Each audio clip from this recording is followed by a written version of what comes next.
ایک صاحب نے اپنا موقف لکھا، وکیل جو دین کو نہیں سمجھتے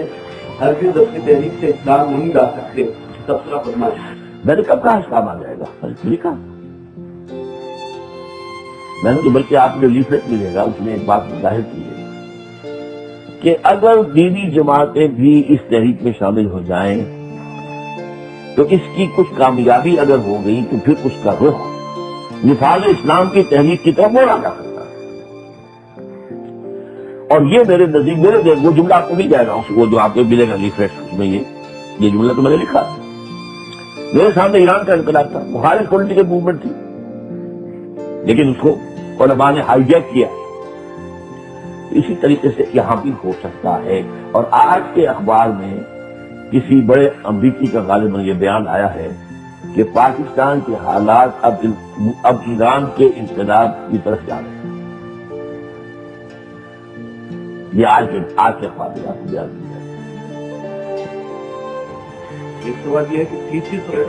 کے تجزیے سے یہ پتہ چلتا ہے کہ اسلام ہی بلاخر کامیاب ہوگا، یعنی ہو نہ جائے آشکارا شرع پیغمبر کے حوالے سے، لیکن آخرت کے بارے میں رسول صلی اللہ علیہ وسلم کی حدیث سے تو تباہی اور بربادی کی طرف توجہ دلاتی ہے، یعنی آخرت سے مراد ہوتی ہے کہ قرب قیامت کے حالات، خاص طور پر امام مہدی کے بارے میں احادیث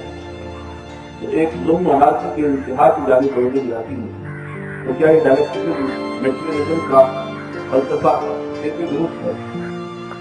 ڈائلیکٹیکل میٹیریلزم جو ہے وہ ایک پروسیس اپنی جگہ پر چل رہا ہے۔ ایک وہ خیر و شر کی کشاکش، وہ ایک دینی مذہبی سطح پر چل رہی ہے۔ میں تو اس لیے دو چیزوں کو الگ کیا،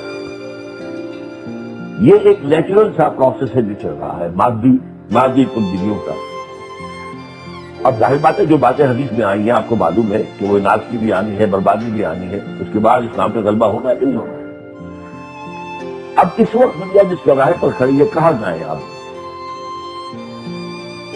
کوئی نیا نظام؟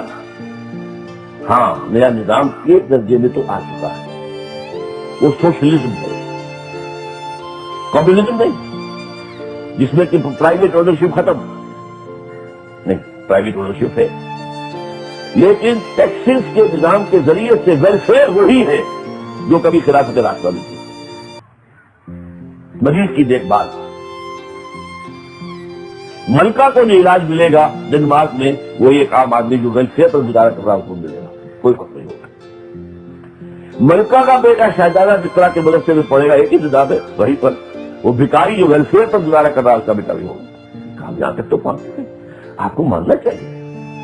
اگر انہوں نے جو کچھ اچیومنٹ کی ہے، ہم کیسے انکار کر دیں گے؟ وہ سیاسی نقشہ جیسا انہوں نے بنایا ہے کہ ایک صدر جو ہے وائٹ ہاؤس سے نکلتا ہے، دوسرا اندر آ جاتا ہے، کوئی لڑائی نہیں، کوئی دنگا نہیں، کوئی ادار نہیں، کوئی کچھ نہیں۔ تو یہ ماننا پڑے گا کہ ان چیزوں میں تہذیب میں برباد ہو گئے، اور خاص طور پر کیپٹلزم کے اندر جو ہے، اگر ان پر یہ بات واضح ہو جائے کہ سود کو نکال کر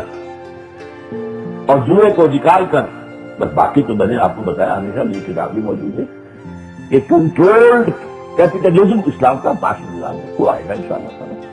ادھر انسان جائے گا اور اس میں وہ ہسٹوریکل پروسیس بھی کام کرے گا اور اہل ایمان کی جدوجہد بھی کام کرے گی۔ یوں نہیں ہوگا کہ صرف اسی سے ہو جائے گا، لیکن یہ دونوں فورسز جو ہیں they will support each other۔ اگر پاکستان میں اس مرتبہ فری اینڈ فیئر الیکشن سے موقع آتا ہے اور آپ کے اندازے کے مطابق سیکولر اور اسلامک دو آرگنائزیشن کے حوالے سے دو لوگ سامنے آتی ہیں، تو کیا آپ انتخابی سیاست کو سپورٹ کریں گے؟ جی نہیں، اس پر ہمارا کوئی میرا ذاتی جو ہے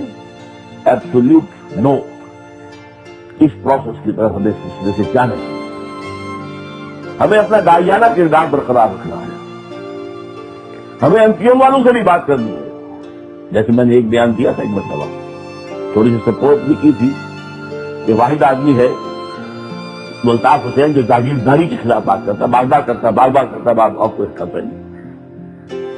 لیکن اس نے متحدہ قوم نے نام تو رکھ لیا ہے، لیکن میں نے کہا تھا متحدہ کیسے ہوگی یہ قوم سوائے اسلام کی؟ تو ہمیں اس قابل ہونا چاہیے کہ وہاں بھی اپنی دعوت پیش کرتے ہیں۔ ہم خام تو الیکشن کی فیلڈ میں اگر آ گئے تو پھر ظاہر بات ہے کہ ایک آدمی کام سنبھالنے بند ہو جائے گا، ایون نیور ڈسپلن ہوا ہی۔ اس لیے اس موقف کے اوپر تو جو بھی میرا شروع سے رہا ہے اب بھی وہی بالکل ہے، اس میں کوئی نرمی نہیں۔ ایک صاحب نے لکھا کہ آپ نے فرمایا کہ ایک طوفان جنوب سے آ رہا ہے، یعنی MQM اور PP کی بات تو سمجھ میں آتی ہے، لیکن MQM جو ایک علاقائی تنظیم ہے، یعنی کراچی اور حیدرآباد کا ہے، وہ کس طرح پورے پاکستان پر اپنی ہے؟ نہیں، آ رہا ہے طوفان، اور آپ کو معلوم ہے پچھلے دنوں نے پنجاب میں آرگنائزیشن اپنی بنائی ہے، یہاں پر ان کے جلسے ہوئے ہیں، سرائکی تک تو آ گئے تھے، وہاں تو آفیسر قائم ہوئے ہیں، وہ تو قافلی والے گھبرا گئے، انہوں نے ان کے دفاتر جو ہے وہ بند کرا دیے کہ یہ تو یہاں پر آ گئے تو ہمارا بیڑا غرق ہو جائے، اس لیے ایک پولیٹیکل گروپ کی حیثیت سے تو آگے آ سکتے ہیں، لیکن یہ کہ میں نے تو اس کو ایک مانوی طوفان کے طور پر کہا ہے جو وہاں سے آگے چل رہا ہے۔ آپ کی ہاریزونٹل اور ورٹیکل ایکسس کی ایکسپلینیشن سے ایسا سمجھ آتا ہے کہ ہر دو حالتوں میں امریکہ اور نیٹو اور انڈیا دخل جاری کریں گے، پھر اس سے بچنے کی راہ اور امید کی کوئی سبیل پر روشنی ڈالے۔ امید کی راہ اور بچنے کی، تو میں نے بتایا آپ کو، یہ بات آپ نے میری بات صحیح سمجھی ہے کہ دونوں ہاریزونٹل اور ورٹیکل پولرائزیشن کے نتیجے میں بد امنی ہونے کا شدید امکان ہے، دعا کریں کہ نہ ہو، لیکن یہ کہ امکان ہے، وہ میں نے بیان کر دیا ہے۔ راستہ وہی ہے جو ہمیشہ سے ہم کہہ رہے ہیں، توبہ کرو، پلٹو، اللہ کی طرف آؤ، رجوع کرو، کچھ پتہ نہیں، شاید اللہ کو خیر مطلوب ہو آخر، اور جو سارا سورہ کبرا ہے وہ میرا ختم تو نہیں ہو گیا ہے، یہ بر عظیم میں پاک و ہند کا خاص معاملہ ہے، یہ 400 سال کی تاریخ، یہ مجددین امت کا یہاں آنا، یہ خلافت کی تحریک یہاں چلنا، پوری دنیا میں آزادی کی تحریکیں لوکل نیشنلزم پر چلی اور یہاں پر اسلام کے نام پر چلی پاکستان کی تحریک، یہ چیزیں آخر ختم تو نہیں ہو جائیں گی۔ اس حوالے سے یہ ہے کہ میں اکثر یہ بارہ کہا ہے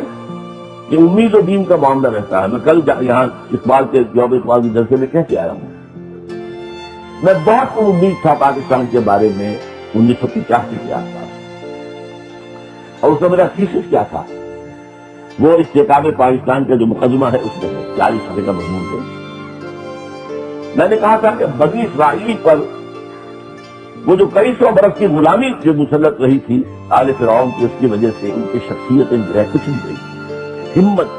مقاومت، وہ کھڑے ہونا، یہ انسان میں نکل جاتا ہے، جو غلامی میں بدل جاتا ہے قوموں کا ضمیر۔ چنانچہ اللہ نے بچایا، سمندر پھاڑ کے راستہ دیا، آ گئے، اب جنگ کا وقت آیا تو کونا جواب دے دیا۔ تورات کہتی ہے 6 لاکھ اشخاص تھے، کم سے کم 1 لاکھ، ورنہ کم سے کم بدل عقل 50,000 تو ہوں گے جنگ کرنے کے قابل، 6 لاکھ میں 12 میں 1 تو ہوگا، 2 لیکن اب کیا ہوا، اللہ نے سزا دے دی، 40 برس تک ارض مقدس میں داخل نہیں ہو سکتے، یہ حرام ہے۔ فإنها محرمة عليهم 40 سنة يتيهون في الأرض۔ تو آپ کو معلوم ہے حضرت موسیٰ پر کس قدر مایوسی اور بیزاری تاری ہوئی، جس قوم کی محبت ان کے رنگوں پہنے تھی، ایک قبطی مار رہا تھا ایک اسرائیلی کو، تو ایک مکہ مارا ہے اس کے قبطی کے، اس کی جان نکال دی جانے کے لیے۔ اب کہا رب انی لا املک الا نفسی واخی فافرق بیننا وبین القوم الفاسقین، اب میں ان کے ساتھ نہ ہنجاروں کے ساتھ رہنے کو تیار نہیں ہوں، ہمیں علیحدہ کر دیں۔ لیکن اسی قوم میں 40 برس اب صحرا میں جو گزرے، پرانی نسل ختم ہو گئی جس نے غلامی کا داغ اٹھایا ہوا تھا،